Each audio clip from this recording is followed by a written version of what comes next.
Hi everyone, welcome to sleepy classes. Guys, आज हम discuss करेंगे ईपीएफ और रैपिड रिवीजन सीरीज में साइंस से मोस्ट इंपॉर्टेंट टॉपिक एंड आज का हमारा टॉपिक होगा डिसीज। तो चलिए सेशन को स्टार्ट करते हैं। अब देखिए डिसीज होता क्या है, इसको अगर हम सिंपल टर्म में डिफाइन करें, मान के चलो हमारी बॉडी में जो सबसे स्मॉलेस्ट यूनिट है सेल, अगर ये इफेक्ट हो जाए, प्रॉपर फंक्शनिंग ना करे, या मान के चलो जो सेल से मिलकर बनते हैं टिश्यू, ये प्रॉपर फंक्शनिंग ना करें, टिश्यू से मिलकर ऑर्गन बनते हैं, अगर ये प्रॉपर फंक्शनिंग ना करें, तो हम कंसीडर कर सकते हैं कि हमारी बॉडी में कोई डिसीज़ हो चुकी है। वो कौन सी डिसीज़ है, ये डिपेंड करता है कि कौन सा ऑर्गन अफेक्ट हुआ है, कौन सा टिश्यू अफेक्ट हुआ है, कौन सा सेल अफेक्ट हुआ है।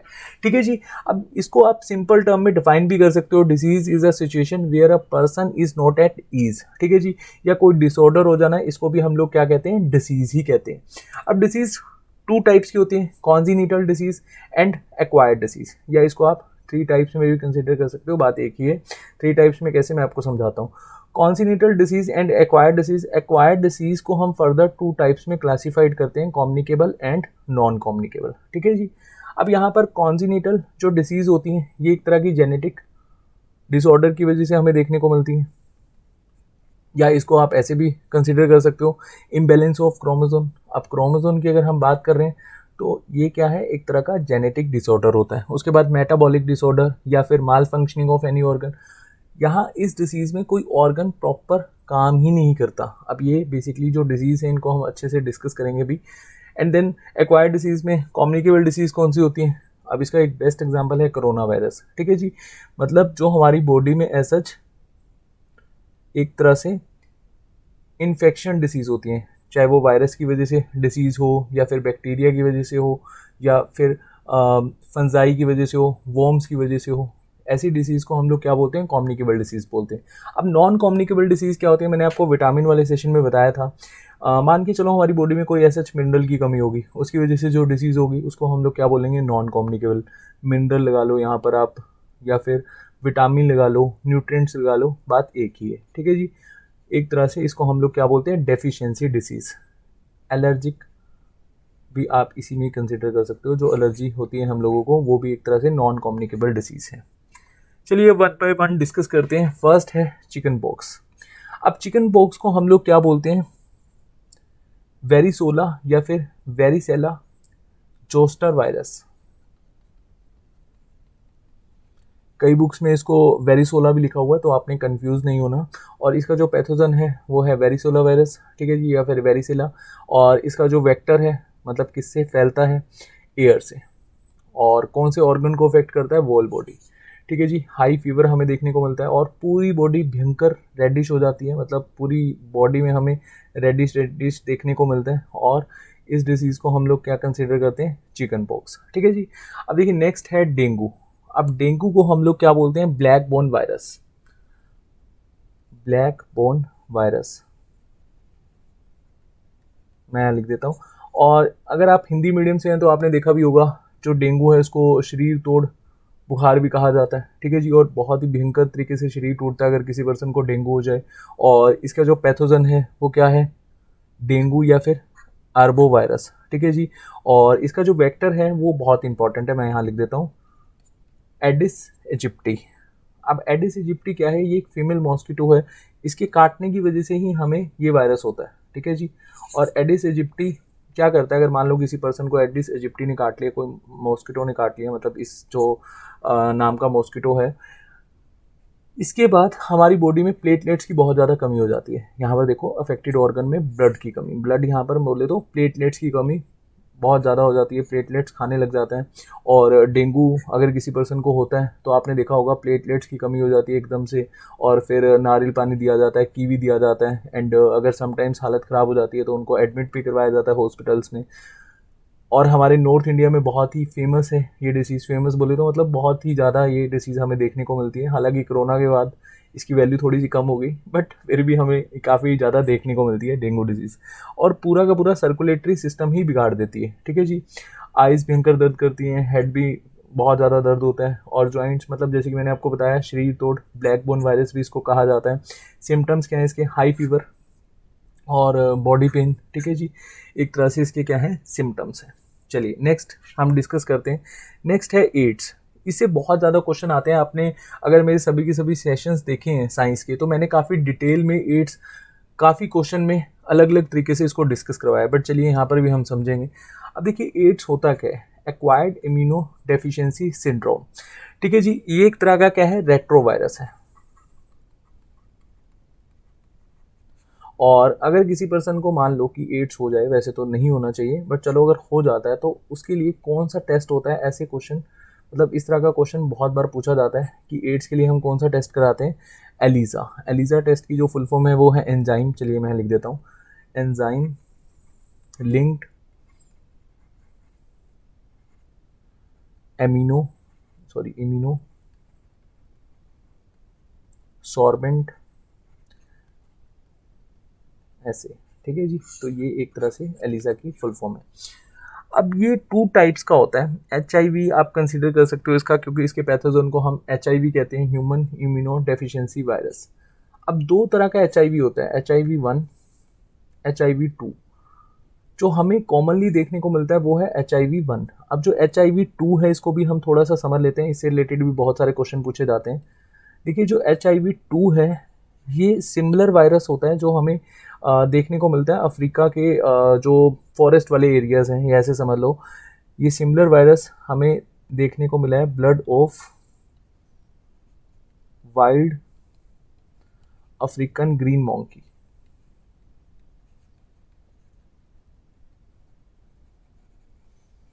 और इसको हम लोग क्या बोलते हैं,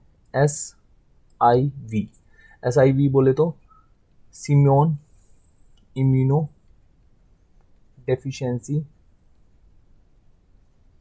वायरस। ठीक है जी, ये सिमिलर वायरस होता है। बट चलिए हम अपने टॉपिक पर आते हैं। HIV1 जो हमें यहाँ पर नॉर्मली देखने को मिलता है, अगर किसी पर्सन को एड्स हो जाए तो उसको कौन सा टाइप होता है, HIV1। अब HIV1 होता कैसे है, सेक्सुअल कांटेक्ट की वजह से, या फिर ब्लड ट्रांसफ्यूज़न, अगर कोई इन्फेक्टेड नीडल लगा दी जाए तो उससे भी HIV हो सकता है। And it can synthesise DNA from RNA। 1981 में ये सबसे पहले USA में केस आया था एड्स का, देन 86 में हमारे इंडिया में आया था।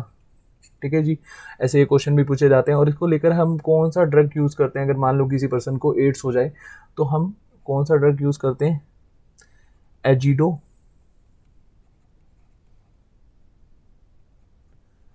थेमिडाइन ड्रग। ये काफ़ी इंपॉर्टेंट होते हैं, इस तरह के क्वेश्चंस पूछे जाते हैं। और कौन से डे को हम as a AIDS day observe करते हैं, 1 दिसंबर। और अगर किसी पर्सन को एड्स हो जाता है तो उसकी बॉडी में जो WBC होती है उसमें बहुत ज़्यादा एक तरह से लॉस होने लग जाता है। मतलब WBC एक तरह से इनकी जो लाइफ स्पैन होता है वो बहुत कम हो जाता है। टी लिम्फोसाइट में ये काफ़ी ज़्यादा हम लोगों को देखने को मिलता है, मतलब प्रभाव डालता है। ऑर्गन कौन सा अफेक्ट करता है, टी लिम्फोसाइट। और ये WBC की अगर कमी होगी तो हमारी बॉडी में जो एक तरह से WBC का काम क्या होता है, जो भी डिसीज़ हमारी बॉडी में एंटर करता है तो ये इम्यून सिस्टम में एक तरह से एक्टिव हो जाता है। मतलब अगर हमने कोरोना वायरस के केस में सुना होगा कि इम्यून सिस्टम हमारा अच्छा होना चाहिए, तो WBC का काम यही होता है कि हमारी बॉडी में इम्यून सिस्टम को अच्छा करना। अगर कोरोना वायरस में मतलब एड्स में अगर हमारा इम्यून सिस्टम ही बिगड़ जाएगा तो हमारी बॉडी में बहुत ज़्यादा कोई भी डिजीज़ आने का खतरा रहेगा। हालांकि अगर आज की डेट में हम देखें, जो एड्स है उसका अभी इलाज तो नहीं आया। अगर मान लो किसी पर्सन को हो जाता है तो वो अपनी नॉर्मल लाइफ जी सकता है। ठीक है जी, बट यहाँ पर बहुत सारी कंडीशंस उसको फॉलो करनी होगी। मान लो कि अगर किसी पर्सन को 30 की एज में एड्स हो जाता है, ठीक है जी, और वो 70 तक जी सकता था नॉर्मली, तो वो मेडिसिन पर जी सकता है, लेकिन उसको बहुत ज़्यादा कॉम्प्रोमाइज़ करना पड़ेगा। ठीक है जी, अपनी लाइफ के साथ। चलिए अब वापस आते हैं और हम नेक्स्ट डिजीज़ कवर करते हैं। नेक्स्ट डिजीज़ है हमारा इबोला। और इबोला इसका वेक्टर क्या है, बैट, चमगादड़ से होता है। और पैथोजन क्या है इसका, इबोला वायरस, या इसको फिलो वायरस भी आप कंसीडर कर सकते हो। ठीक है जी, और ये कौन सी बॉडी को, मतलब कौन से ऑर्गन को अफेक्ट करता है, वोल बॉडी को। ठीक है जी, सिम्टम्स क्या हैं इसके, हाई फीवर, लीवर को डैमेज कर देता है। ठीक है, और किडनी डिसफंक्शन, मतलब काफ़ी ज़्यादा वॉमिटिंग होने लग जाती है। ठीक है जी, और RBC की कमी, खून की भी कमी कर देता है। अब RBC की कमी होगी तो एनीमिया हो जाएगा। ठीक है जी, और ब्लड को प्रॉपर इन्फेक्ट ही कर देता है इबोला वायरस। चलिए मेरे क्वेश्चंस हैं कुछ, आप कमेंट सेक्शन में आंसर दीजिएगा। इबोला वायरस का केस सबसे पहले कहाँ देखने को मिला था, ये मेरा फर्स्ट क्वेश्चन है। ठीक है जी। नेक्स्ट है hepatitis A and hepatitis B, इनको हम एक साथ ही डिस्कस करेंगे लेकिन करेंगे अलग अलग। अब देखिए हेपेटाइटिस ए को नॉट फेटल कहा जाता है और हेपेटाइटिस बी को फेटल कहा जाता है। अब ये एक्चुअली में होता क्या है इसको यहाँ पर समझिए, काफ़ी इंपॉर्टेंट है। अब देखिए हेपेटाइटिस ए को हम लोग क्या बोलते हैं, येलो जॉन्डिस, और हेपेटाइटिस बी को हम लोग क्या बोलते हैं, वाइट जॉन्डिस।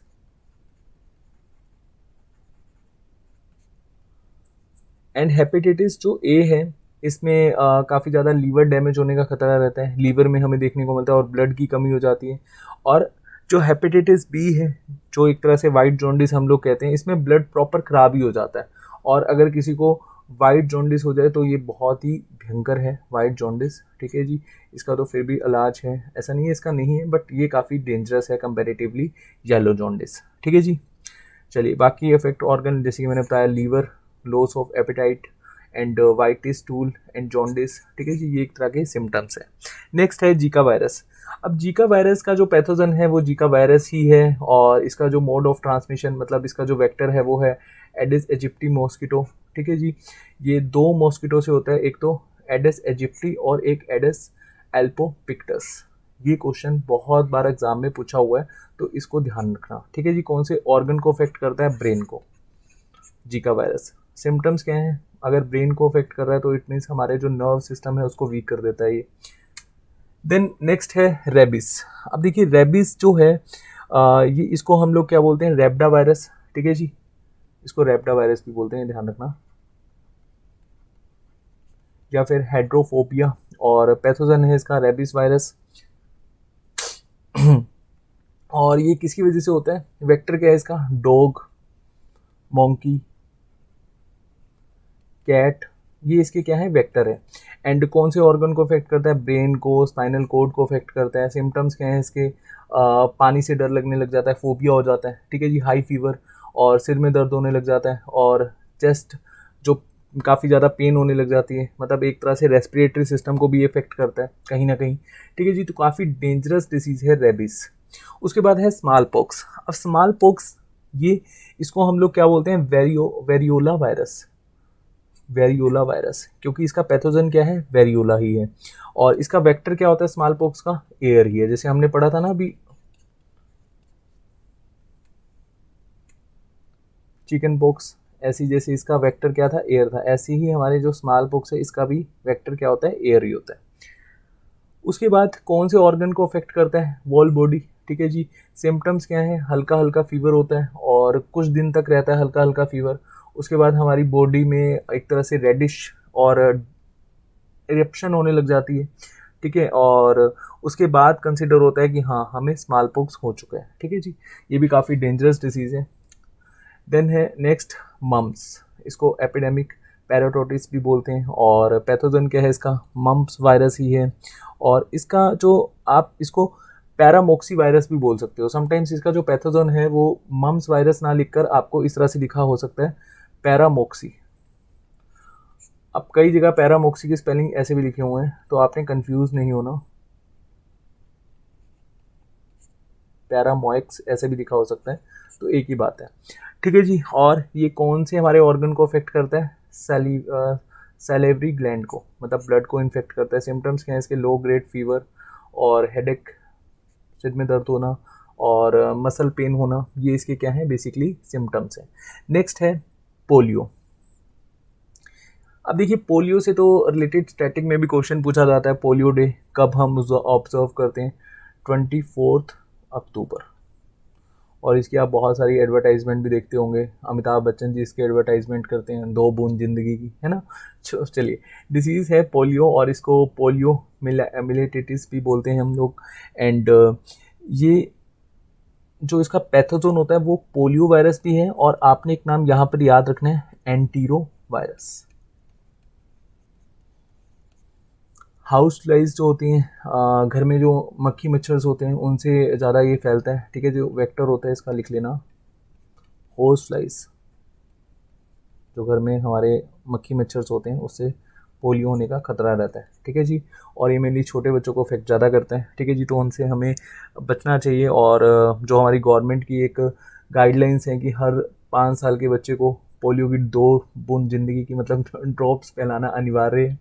और जो ये ड्रॉप्स होती हैं करती क्या है, ये हमारी बॉडी में जो मेमोरी सेल होता है ना इसमें एक्टिव हो जाती हैं। मतलब हमारी बॉडी में जब ये एंटर करती हैं तो एक तरह से मेमोरी सेल में ये एक्टिव हो जाती हैं, और जैसे ही हमारी बॉडी में पोलियो एंटर करता है, मान लो छोटे बच्चे की बॉडी में पोलियो एंटर करता है, तो उसके साथ ये लड़ती हैं। ठीक है जी, एक तरह से ये क्या करती हैं, आप ऐसे समझ लो, आपने एंटीबॉडीज एंटीजन का कंसेप्ट पढ़ा होगा। चलिए हम इसको बाद में डिटेल में डिस्कस करेंगे। अभी के लिए यहाँ पर समझो कि मेमोरी सेल में ये मतलब मेमोरी सेल बना लेती हैं, उसके बाद ये जब भी पोलियो एंटर करता है तो उसके साथ लड़ती हैं, ऐसे समझ लो अभी के लिए। ठीक है, तो चलिए उसके बाद अफेक्ट कौन सा ऑर्गन को अफेक्ट करती है, इंटेस्टाइन को, ब्रेन को, स्पाइनल कोड को। ठीक है जी, और सिम्टम्स क्या है इसके, fever and intestine wall cell को डिस्ट्रॉय कर देती है, और समटाइम्स पैरालिसिस भी होने का खतरा रहता है। आज की डेट में तो खैर हमारे देश में बहुत कम पोलियो के केस देखने को मिलते हैं, लेकिन फिर भी हम लोग देख सकते हैं हमारी गवर्नमेंट एफर्ट करती रहती है और हमारे देश को पोलियो फ्री भी बनाना है एक टाइम में आकर। ठीक है जी, तो चलिए नेक्स्ट है इन्फ्लुएंजा फ्लू। अब ये जो इन्फ्लुएंजा फ्लू है ये यहाँ से जो आपका वायरस है ये इतना इंपॉर्टेंट नहीं है, बट फिर भी मैं आपको बता देता हूँ, ये बहुत कम पूछा गया है। अब ये जो डिसीज़ है इसका जो पैथोजन है वो इन्फ्लुएंजा वायरस ही है। ठीक है जी, और कौन से ऑर्गन को अफेक्ट करता है, रेस्पिरेटरी ट्रैक्ट को। सिम्टम्स क्या है इसके, inflammation of upper respiratory system and eyes, बहुत ज़्यादा इसमें पेन रहने लग जाती हैं, जो हमारा गला होता है उसमें पेन होने लग जाता है। ठीक है, जो एक यहाँ पर थायराइड ग्लैंड होता है। ठीक है जी, अब जो थायराइड ग्लैंड होता है उसमें कहीं ना कहीं हमें बहुत दिक्कत देखने को मिलती है। उसके बाद है नेक्स्ट डिसीज़ मीसल्स। मीसल्स को रुबेला वायरस भी हम लोग बोलते हैं।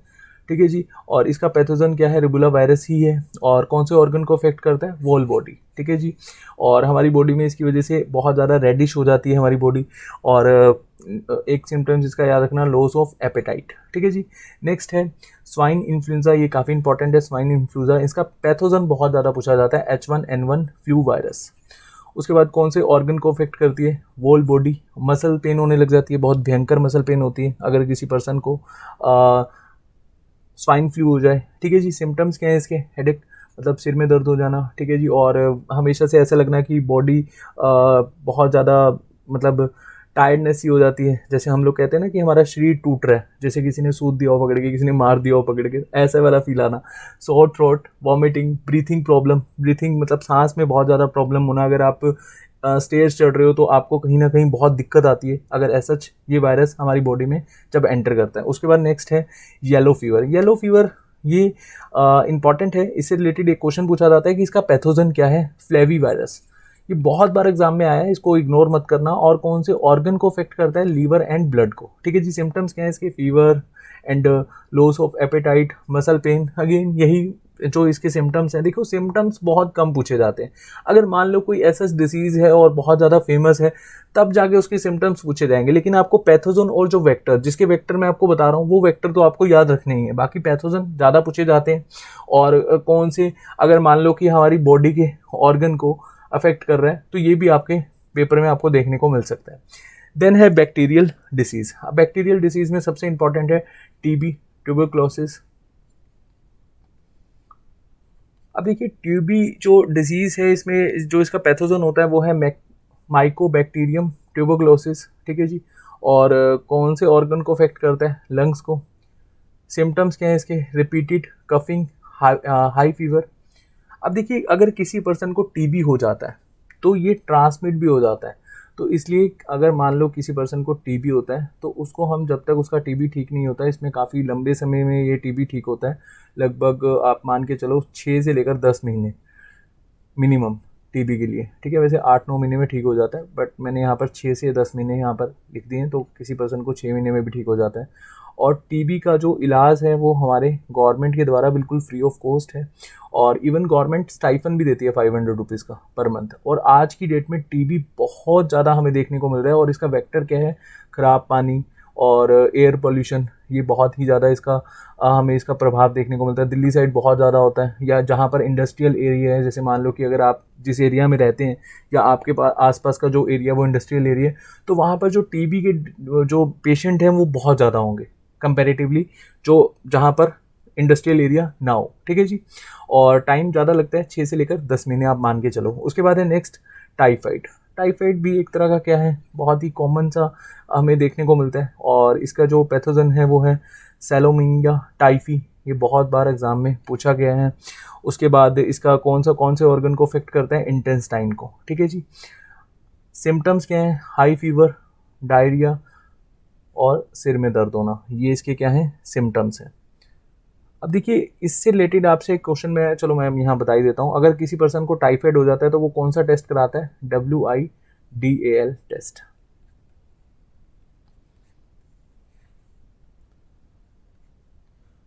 नेक्स्ट है टेटनस। अब टेटनस को लोक जॉ भी कहते हैं। ठीक है जी। और इसका पैथोजन क्या है, क्लोस्ट्रीडियम टेटानी। एंड कौन से ऑर्गन को अफेक्ट करता है, सेंट्रल नर्वस सिस्टम को। एंड सिम्टम्स क्या है, पेनफुल कंट्रैक्शन ऑफ नेक।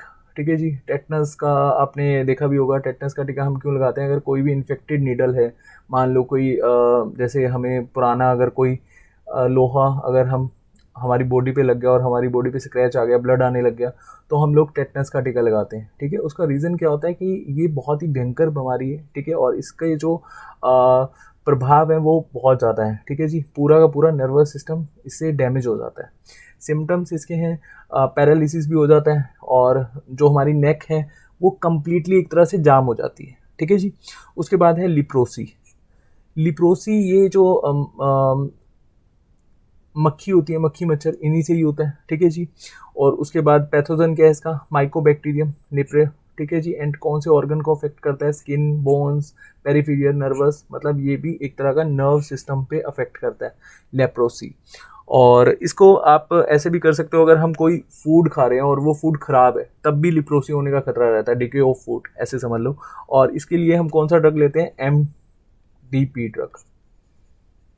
एक बार इसकी फुल फॉर्म देख लेना प्लीज, MDP ड्रग। उसके बाद है नेक्स्ट एंथ्रेक्स। एंथ्रेक्स का जो पैथोजन है वो है बैसिलियस एंथ्रासिस। स्किन और लंग को अफेक्ट करता है, और बॉडी में बहुत ज़्यादा ईचिंग होने लग जाती है। ठीक है जी। फीवर होता है, इसके मेनली सिम्टम्स हैं। और बाकी क्लोरिया, इसका जो पैथोजन है वीब्रियो क्लोरिया। ठीक है जी। इंटेस्टाइन को अफेक्ट करता है, वॉमिटिंग एंड डिहाइड्रेशन हो जाती है, ये बहुत ज़्यादा हमें देखने को मिलता है। ठीक है जी। एंड यहाँ पर एक मैं आपको एक्स्ट्रा बता देता हूँ कुछ, चलिए पहले ये देख लेते हैं, प्लेग। अब देखिए ये जो डिसीज़ है ये बहुत ज़्यादा हमें देखने को मिलती थी पुराने समय में, मतलब थोड़ा सा अगर हम इतिहास में देखें। उसके बाद इसका जो पैथोजन है वो क्या है, पेस्टुरिला एंड येरिसीनिया पेस्टिस। और कौन से ऑर्गन को अफेक्ट करता है, ब्लड एंड लंग्स को। सिम्टम्स क्या है इसके, high fever, weakness and anaemia. Anaemia क्यों होता है, ब्लड की कमी की वजह से। तो एक तरह से ये ब्लड को बहुत ज़्यादा अफेक्ट करता है, RBC की कमी कर देता है। उसके बाद डिसीज़ नेक्स्ट है निमोनिया, और इसका पैथोजन क्या है, ये बहुत बार एग्जाम में आया हुआ है, इंपॉर्टेंट है, डिप्लोकोकस निमोनिया। ठीक है जी। कौन से ऑर्गन को अफेक्ट करता है, लंग्स को। चेस्ट पेन, कफ, पूरा का पूरा रेस्पिरेटरी सिस्टम यहाँ पर एक तरह से अफेक्ट होता है। ठीक है जी। इसको आप अलग अलग भी कंसिडर कर सकते हो, और एक साथ से रेस्पिरेटरी सिस्टम भी आप इसके सिम्टम्स में कंसिडर कर सकते हो, बात एक ही है। देन यहाँ पर कुछ मैं आपको बता देता हूँ अगेन। एक है डायपिथीरिया, ये भी एक तरह का बैक्टीरिया डिसीज़ है। इसमें जस्ट आपको याद रखना है कि कौन सी वैक्सीन हम लगाते हैं, और इसका पैथोजन चलो आप लिख ही लीजिए, कोर्नी बैक्टीरियस इसका पैथोजन है। और कौन सी वैक्सीन लगाते हैं डायपिथीरिया में, DPT वैक्सीन। अब DPT वैक्सीन क्यों इंपॉर्टेंट है, टाइफाइड में भी हम यही वैक्सीन लगाते हैं। तो समटाइम्स क्वेश्चन क्या आता है, अगर स्टेटमेंट वाले क्वेश्चन आ जाए कि कौन से दो बैक्टीरियल डिसीज़ में हम लोग DPT वैक्सीन लगाते हैं, डायपिथीरिया एंड टाइफाइड। ठीक है जी। ऐसे क्वेश्चंस पूछे जाते हैं। उसके बाद एक और आप लोग लिख सकते हो, सिफिलिस। मैं यहाँ लिख देता हूँ सिफिलिस, ये भी काफ़ी इंपॉर्टेंट है, और ये भी बैक्टीरिया डिसीज़ है। ठीक है जी। अब ये DPT की जो फुल फॉर्म है वो एक बार देख लेना, और मैंने आपको बताया था MDP जो ड्रग है उसकी फुल फॉर्म एक बार देख लेना। नेक्स्ट है प्रोटोजोआ डिसीज़, मलेरिया। अब देखिए जो मलेरिया है इसका पैथोजन क्या है, प्लाज्मोडियम पैरासाइट्स। ठीक है जी। वेक्टर क्या है इसका, फीमेल एनोफिलियस मॉस्किटो। ठीक है जी। अफेक्ट कौन से ऑर्गन को करता है, blood, spleen, liver, eyes and lungs को अफेक्ट करता है। सिम्टम्स क्या है इसके, हाई फीवर। ठीक है जी। पेन्स होना जॉइंट्स में, एंड बहुत ज़्यादा जो हमारी पल्सेस होती हैं, ठीक है जी, नसें होती हैं, वो एक तरह से हमारी नर्व्स जो पल्स होती है मतलब वो काफ़ी फास्ट हो जाती हैं, ठीक है जी। मतलब एक तरह से हमारा हार्ट बहुत तेज़ी से धड़कने लग जाता है, ऐसे समझ लो, ठीक है। चलिए, उसके बाद है एक काला अज़र। काला अज़र को हम लोग डम डम फीवर भी कहते हैं, ठीक है जी। और इसका पैथोजन क्या है? लिशमानिया डोनोवानी। एंड इसका वेक्टर क्या है? सैंड फ्लाइज, ठीक है जी। ये वेक्टर बहुत बार पूछा गया है, ये काफ़ी इंपॉर्टेंट है काला अज़र। एंड कौन से ऑर्गन को अफेक्ट करता है? Spleen and liver. और सिम्टम्स हमें कहाँ क्या देखने को मिलते हैं? High fever and liver enlargement. Liver का सूज जाना आप लोग कंसिडर कर सकते हो। कई बार हम लोग डिस्कस करते हैं ना कि क्या प्रॉब्लम होगी, तो हम कहते हैं कि लीवर सूज गया, ठीक है जी। तो ये भी एक तरह से बहुत ही कॉमन डिसीज़ है आज की डेट में। और एक स्लीपिंग सिकनेस, या मैं यहीं करवा देता हूँ, स्लीपिंग सिकनेस। अब इसका जो पैथोजन है वो क्या है? ट्रिप्नोसोमिया।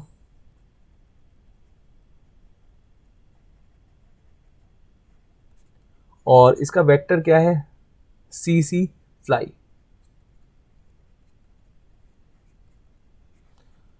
और ये कौन से हमारे ऑर्गन को अफेक्ट करता है? नर्वस सिस्टम को, ठीक है जी। उसके बाद है एलिफेंटोसिस। एलिफेंटोसिस ये भी इंपॉर्टेंट है। ये जो मैं आपको कुछ एक्स्ट्रा करवा रहा हूँ ये भी आपने नोट डाउन करने हैं, इंपॉर्टेंट है, इससे भी क्वेश्चन पूछे गए हैं। उसके बाद इसका वेक्टर क्या है?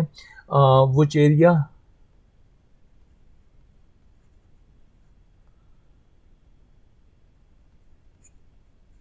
यहाँ पर आई थिंक स्पेलिंग में दिक्कत है, एक बार इसको आप गूगल कर लेना प्लीज़। और इसका जो वेक्टर है वो है ब्लैक फ्लाई, ब्लैक या फिर ब्राउन फ्लाई। और इसके जो सिम्टम्स हैं वो क्या हैं? हमारा जो पैर होता है वो सूज जाता है, ठीक है जी। स्वेलिंग आ जाती है हमारे पैर में, इसलिए हम इसको क्या बोलते हैं? एलिफेंटोसिस। काफ़ी इंपॉर्टेंट है ये भी। उसके बाद एक मैं यहाँ पर आपको बता देता हूँ, डिसेंट्री। और इसका जो पैथोजन है वो क्या है? एंटामीबिया। और इसमें होता क्या है? डिसेंट्री में भूख लगनी बंद हो जाती है, ठीक है जी। और हमारी जो स्मॉल इंटेस्टाइन है उसमें स्वेलिंग आ जाती है। उसके बाद है डायरिया।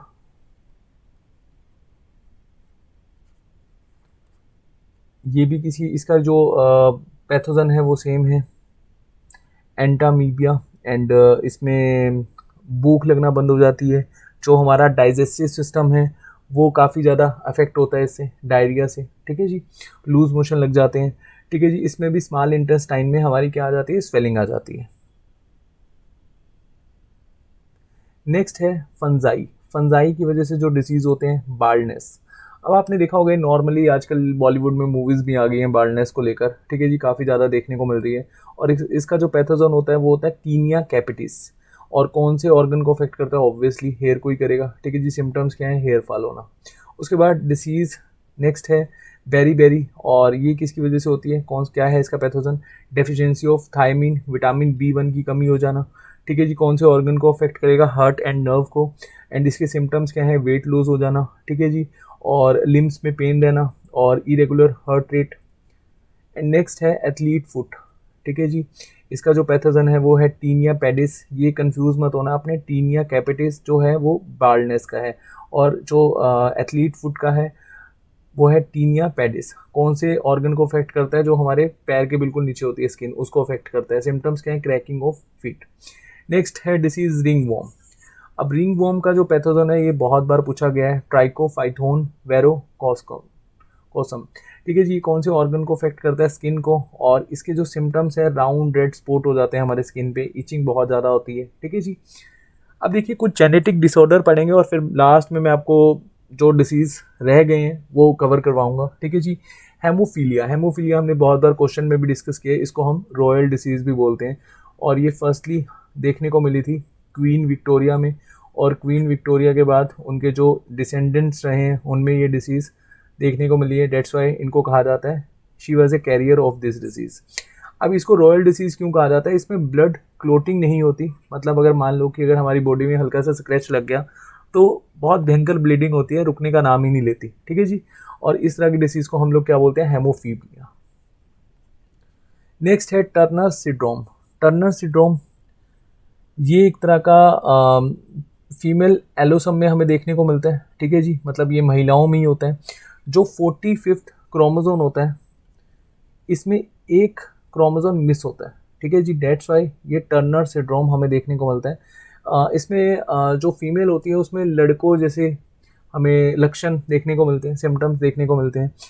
दाढ़ी मूंछ आने लग जाती है, ठीक है जी, और ओवरी नहीं बन पाती, ठीक है जी। एक तरह से एक वर्ड होता है स्टेराइल, स्ट्राइल, स्टेराइल, मैं शायद यहाँ पर गलत बोल रहा हूँ, पता नहीं, बांझ हो जाना, ठीक है, वो भी इसी वजह से होता है, टर्नर सिंड्रोम की वजह से, ठीक है जी। उसके बाद है डाउन सिंड्रोम, ये बहुत इंपॉर्टेंट है, बहुत बार एग्जाम में पूछा हुआ है। अब देखिए डाउन सिंड्रोम ये मेल और फीमेल दोनों में हो सकता है। इसमें ऑटोसम में ही प्रॉब्लम होती है, मतलब जो 22nd पेयर होता है, ठीक है जी, सॉरी 21st जो पेयर होता है उसमें हम लोगों को एक ऐड होता हुआ दिखता है क्रोमोसोम, मतलब ट्राइसोमी हमें देखने को मिलती है। और ट्राइसोमी की वजह से होता क्या है कि जो बच्चे होते हैं, मतलब वो ज़्यादा डेवलप नहीं होते, उनको मेंटली डेवलप नहीं होते, फिजिकल डेवलप नहीं होते, और एक तरह से हम बोलते हैं मंद बुद्धि, ठीक है, मतलब जो मंद बुद्धि डिसीज़ होती है, या इसको हम इंग्लिश में बोलते हैं मैंगोलिज्म, मैंगोलिज्म, ठीक है जी, ये वर्ड ठीक है, मंद बुद्धि ठीक नहीं है, वैसे तो हिंदी में हम मंद बुद्धि बोलते हैं मैंगोलिज्म को। जब माइंड डेवलप नहीं होगा, ठीक है, तो वो कौन सा सिंड्रोम होगा, डाउन सिंड्रोम। हमने बचपन में काफ़ी ज़्यादा अपने फ्रेंड्स को चिढ़ाया होगा, ठीक है, आप लोगों ने भी चिढ़ाया होगा कि तुझे डाउन सिंड्रोम की प्रॉब्लम है, ठीक है जी, मंद बुद्धि है, मैंगोलिज्म है ना। तो चलिए नेक्स्ट है लाइनफेल्टर सिंड्रोम। लाइनफेल्टर सिंड्रोम जो है वो बेसिकली एक तरह का ग्रुप ऑफ डिसीज़ है, ठीक है जी। ये सिंड्रोम मेल में ही होता है और मेल एलोसोम में प्रॉब्लम होती है। जो 46 क्रोमोसोम है उसमें ये प्रॉब्लम होती है, ठीक है जी। और इसमें एक्चुअली में क्या होता है, मतलब अगर किसी पर्सन को ये हो जाता है तो ट्रांसजेंडर जैसे हमें सिम्टम्स देखने को मिलते हैं। मतलब मेल में जो डेवलपमेंट ऑफ ब्रेस्ट या फिर गाइनोकॉमिस्टिया होने लग जाता है, एक्सप्रेस ज़्यादा हो जाती है, मतलब एक तरह से आप कह सकते हो कि ट्रांसजेंडर जैसे लक्षण देखने को मिलते हैं और ये मेल को ही होता है, ठीक है जी। चलिए यहाँ पर हम नेक्स्ट कवर करते हैं, काफ़ी सारी डिसीज़ हैं, और देखिए बहुत सारी डिसीज़ हैं, अभी मैंने काफ़ी डिसीज़ कवर नहीं करवाई, जो आपके एग्ज़ाम के लिए इंपॉर्टेंट है वही मैंने कवर करवाई हैं। और हम यहाँ पर कुछ डिसीज़ कवर कर लेते हैं अलग से। कलर ब्लाइंडनेस, कलर ब्लाइंडनेस बस आपको यहाँ पर याद रखना है कि ये कौन से हमारे सेल को अफेक्ट करता है, कौन सेल को।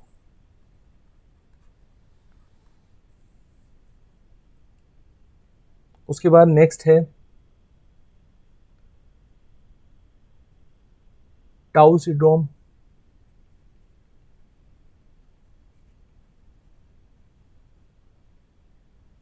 ये मेल और फीमेल दोनों में होता है, ये एक तरह का जेनेटिक डिसऑर्डर है, ठीक है जी। और इसमें जो 22nd पेयर होता है और 13 पेयर होता है ये इफेक्ट हो जाता है। यहाँ पे ट्राइसोमी देखने को मिलता है, मतलब एक पेयर ऐड हो जाता है, एक क्रोमोसोम ऐड हो जाता है, ठीक है जी। 13th पेयर में ही लगा हुआ आप, 13 पेयर जो क्रोमोसोम का होता है उसमें ऐड ऑन हो जाता है एक, ठीक है जी। और ये मेल फीमेल दोनों को हो जाता है, ठीक है, दोनों को होता है टाउ सिंड्रोम। और इसमें जो डाइजेस्टिव सिस्टम होता है चाइल्ड का वो अच्छा नहीं होता, और प्री मेच्योर बेबी हो जाते हैं। आपने सुना होगा प्री मेच्योर बेबी, जैसे 6 मंथ में डिलीवरी होना, 7 मंथ में डिलीवरी होना, उस केस में मे बी यहाँ पर कंसिडर करा जाता है टाउ सिंड्रोम। ये एक इस तरह की डिसीज़ इनको जो बेबीज़ होते हैं उनमें देखने को मिलती है। उसके बाद बहुत सारी जैसे ट्यूमर है, ट्यूमर से रिलेटेड आपको पता होना चाहिए। ये एक तरह का ट्यूमर जो अफेक्ट करता है वो ब्लैक बोन को अफेक्ट करता है, ठीक है जी। और स्टडी ऑफ कैंसर को हम लोग क्या बोलते हैं, ऑन्कोलॉजी बोलते हैं, ठीक है। कैंसर के लिए हम कौन सी ड्रग यूज़ करते हैं, टेक्सोल कैसी पेटलिन, ठीक है जी, ये हम ड्रग यूज़ करते हैं कैंसर के लिए। इसको आप CO60 भी लिख सकते हो, एक ही बात है, ठीक है जी। कैंसर के लिए हम ये ड्रग यूज़ करते हैं। देन इटाई एक डिसीज़ है, ठीक है जी। ये कैडमियम जो मेटल होता है उससे होता है, इससे जो बैकबोन है उसमें प्रॉब्लम होने लग जाता है। एक मीना माटा है, ठीक है जी, इसमें जो मर्करी होता है उसकी वजह से हम लोगों को जो डिसीज़ होती है, और ये न्यूरॉन सेल को डैमेज कर देता है, और बच्चे की जो सुनने की क्षमता होती है वो बिल्कुल ख़त्म हो जाती है, बोलने में बहुत ज़्यादा प्रॉब्लम होती है अगर किसी पर्सन को मीना माटा डिसीज़ होती है। देन यहाँ पर एक है हाशीमातो डिसीज़, हाशिमातो डिसीज़ जो है, इसमें जो थायराइड ग्लैंड होता है उसमें प्रॉब्लम होने लग जाती है, सही से वो प्रॉपर काम नहीं करता, ठीक है जी। फिर ब्लू बेबी सिंड्रोम है, इसमें दिल में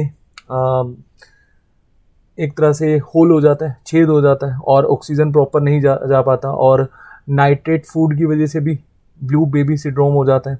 कैंसर मैंने आपको बता ही दिया, उसकी स्टडी को ऑर्निकोलॉजी बोला जाता है, ठीक है जी। चलिए, ये बहुत सारे डिसीज़ हैं और जितने मैंने आपको कवर करवाए हैं बस आपने इतने ही कवर करने हैं, ठीक है जी। और डेफिनेटली आपके एग्ज़ाम में से इसी डिसीज़ में से क्वेश्चन आपको देखने को मिलेगा। और जो हम नेक्स्ट सेशन लेंगे साइंस का, उसमें मैं ट्राई करूँगा कि आपको क्वेश्चन ज़्यादा से ज़्यादा डिस्कस करवाऊँ आपके पेपर से पहले। अपना ध्यान रखिए। Thank you so much.